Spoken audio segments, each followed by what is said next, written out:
ጤና ይስጥልኝ። ዶክተር ማርቆስ ነኝ ከጤና ሆሊስቲክ። ስለምንመገበው ነገር በተደጋጋሚ እናነሳለን። ስለ ኢንሱሊን፣ ስለ ሜታቦሊክ ጤና እና ስለ አልትራ ፕሮሰስድ ምግቦች። ይህም ኢንሱሊን በተመለከተ ነው። በሰውነታችን ውስጥ ያለውን የኮርቲሶል መጠን ለመቆጣጠር ግን የውጥረትና የጭንቀት መጠናችንን ወይም ስትሬስ ሌቭል መቀነስ አለብን። ስለዚህ ዛሬ የስትሬስ ሌቭልን ከሚወስኑት ነገሮች አንዱ ስለ እንቅልፍ እናወራለን። ስለዚህ አሁን ምንም ሳንመገብ ሳንቀምስም በ24 ሰዓት ውስጥ ሁሉንም በምግብ ዙሪያ የሰራነውን ስራ በዜሮ ሊያጣፋ የሚችል አንድ ነገር ነው የምነግራችሁ። እሱም እንቅልፍ ነው። አብዛኛው ሰዎች እንቅልፍ ልክ መብራትን እንደማጥፋት ኦፍ እንደማድረግ ያለ ጊዜያዊ ማቋረጥ እንደሆነ ያስባሉ።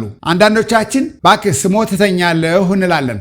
ነገር ግን እንደ ጤና ወታደር እንቅልፍ በእርግጥም የሰውነታችን እጅግ በጣም ጠንካራ የሥራ ጊዜ መሆን መረዳት አለብን። እኛ ስንተኛ ውስጣዊ ሰውነታችን፣ ህዋሶቻችን ወደ ሙሉ የጥገና ሥራ ይገባሉ። የእንቅልፍ ጊዜ በውስጡ ከፍተኛ ቴክኖሎጂ ያለው የሞተር እድሳት፣ የአንጎል መታጠብና የሜታቦሊክ ዳግም መታደስ ወይም ሪሴት ጊዜ ነው። እስኪ ከረጅም ጊዜ የወጥ ቤት ወይም ኪችን ሥራ በኋላ ኪችኑን ለማጽዳት እና ስርዓት ለማስያዝ የሚደረገውን ጥድፊያና ርብርብ አስቡት። በእንቅልፍ ጊዜ ህዋሶቻችን በጽዳት ስራ ጥድፊያ ላይ ናቸው። በትክክል ካልተኛን በትክክል እየተፈወስን አይደለም። ነጥቡም ይሄ ነው። የእንቅልፍ ጊዜ ዳግም እድሳት ወይም ሪሴት 3 ክንፎች ወይም ምሰሶዎች አሉት። አንደኛው የአንጎል መታጠብ ነው። የግሊምፋቲክ ሲስተም ወይም ግሊምፋቲክ ሲስተም ይባላል። የግሊምፋቲክ ሲስተም ነው።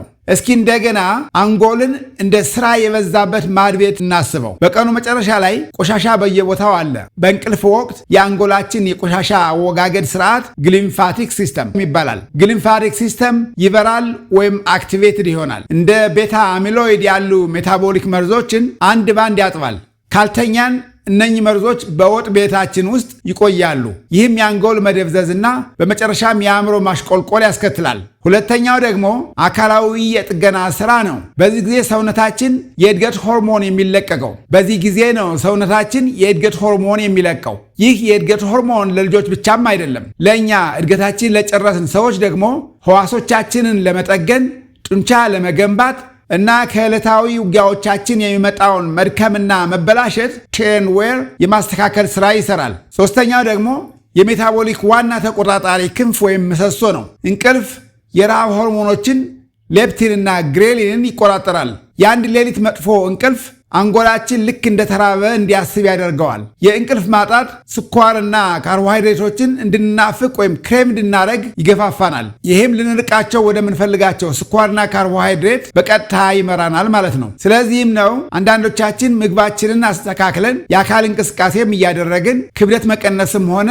የበለጠ ጤናማነት የማይሰማን። ምክንያቱ ብዛቱና ጥራቱ በቂ ያልሆነ እንቅልፍ ስለማንተኛ ሊሆን ይችላል። አሁን ተግባባን? መልካም እንቅልፍ። Didn't game Sultani